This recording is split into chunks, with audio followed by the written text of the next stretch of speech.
Having worked a lot in East Africa over the years, when I came to Kenya, I think it really strikes us what a country of contradictions, I guess is the word that I would use to describe it. When it comes to comparing Kenya with other countries in the East Africa region, we certainly have the most active and free press and media. So I really, I want to stop talking because I'd love to hear more from Boniface and the other speakers about what they're trying to do in Kenya to address these issues. I started my journey back and I started doing activism. So to post-election violence, I was traumatized, I was a bit disturbed man, and I thought, what could I do? And I gathered friends in my house, and for 6 months we met in my house. We'd meet and discuss what do we do, and we said, let's go and help the president, maybe we'll get attention, and he's going to listen to us. But when the day came, I went to the stadium. When I stood up, I was alone. They didn't show up. And the lesson was that we're not really seeing the same vision of what you're trying to do. But doing that, and fast forward to when I call a protest today, people come up, it's because the body knows what I was trying to do. Normally when you do advocacy or when you do a campaign, if people don't get it, they're not going to support it. I think one of the strategies that we have been able to utilize very well, because I don't talk about me, I want to talk about the work that you guys do. I was trying to find a way to tell the story in such a way that it's so interesting, the media is going to run it for free.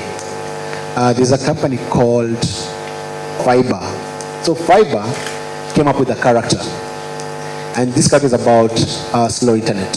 The beauty of that advert, it caught everyone's attention. The media, the person who did the interview, the videos called on TV, national TV, was interviewed. When he spoke about the advert, he speaks about Fiber, because that's the brand. Because when you see that man, you see Fiber. Same thing about your campaign. How do you do your campaign so well that first you have the community that you're serving, they buy into it? But if you're going to do advocacy, find a way that whatever you're communicating, that there's a buying. And how do you get the buying? By listening to people. As in, one of the things that we do and we test our ideas on actually the people in the community. We talk to them. Because maybe the middle class may not get what you're trying to do. Like the middle class had a problem with the pigs because they love bacon. That's why they had a problem with that. They didn't imagine their bacon eating blood. That was a bad sight. But the man in the village knows that chicken eat shit and eat anything. Or even the pigs eat shit and eat anything. So then they get, because they live in a farm. So get local, work with local people, find that thing, that community that can actually help you tell your story. Because what you guys do, it's very good projects, but for you to be able to fundraise more and get more supporters, and people get to know what you need to do propaganda. So you have to think in a propaganda way. And propaganda is not a bad word. You're just propagating what you're trying to do. Thank you.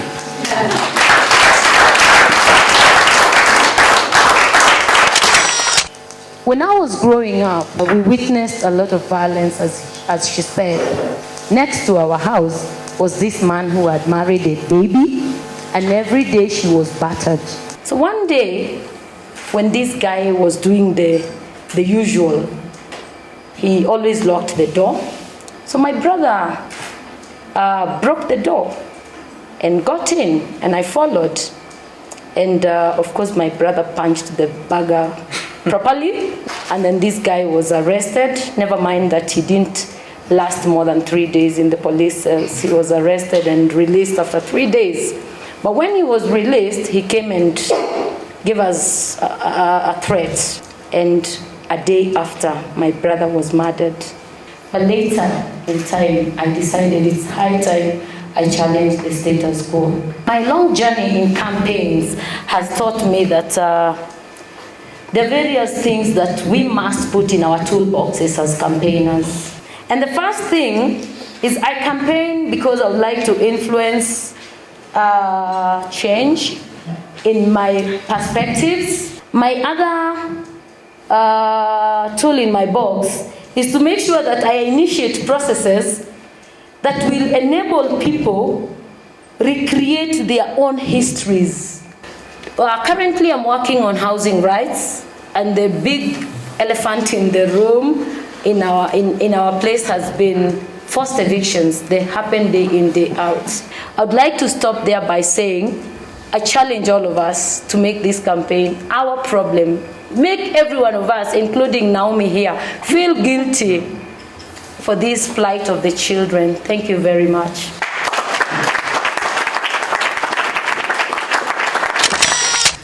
About 2 years ago, a friend of mine, she was an intern at the time, just straight out of campus, and her mother, who had been bedridden and actually was in a wheelchair at the time, needed to do some surgery. It would cost about $2,000. She was on Twitter at the time and Facebook, and so she thought, if these guys are really my friends, can they help me raise that money? And in a span of about 2.5 weeks, she had raised $2,300. One of the most popular campaigns in Kenya, and which has been has several iterations, is called Mpango wa Kando. The reason why it's become so popular is because kids are talking about it. It's on popular radio shows, it's on social media, it's been spoofed 7, 8, 9 different times, and so people do get the message. About a month or two ago, a young girl, 16 years old, in Busia, that's towards in the western part of the country, close to the border with Uganda, she was raped. They did a protest a few days ago. And all of these stories I've shared have one thing in common, which is they go to our emotion. And all these campaigns, even though some of those that started them didn't even realize they were campaigns, somebody just started Justice for Liz, because as a parent, I personally feel that this is hugely distasteful that we live in a society that would allow this to happen. If you can get a solid social media campaign going, the traditional media will follow. I think that's it. I'm done.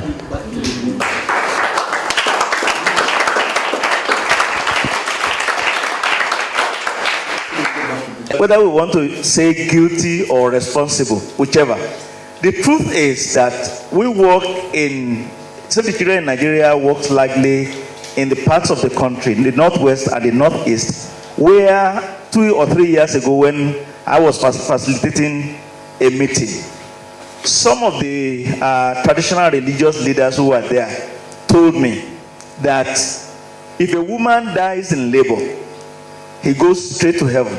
Now, to make a set of people like that feel guilty or responsible for high mortality is a big challenge. And that is one of the various challenges that we have had to face in our campaign and advocacy. So how do you make them feel guilty or feel responsible enough to be able to take on the challenge? Where there is proper awareness creation, we will see one way or the other we are affected. Of course, there is primary affectees, then there is secondary, but one way or the other, we are all affected by each and everything that happens. What's the skills that make you sit now in this chairs and you feel that strong in your side, that you can be very strong advocacy persons and you can advocate for others? The one thing we enjoy is perhaps a free and active media, he was saying earlier, and we have the opportunity to call out the government and not fear repercussions too much. I was just thinking, as activists, how do you get your support during your campaign? We organize online a lot, and then I have people that I work with that I've worked in the last 5 years. So I've been able to build their confidence to a level where I know that if you go out there and the cops come in, they won't run away, they'll go to where the cops are.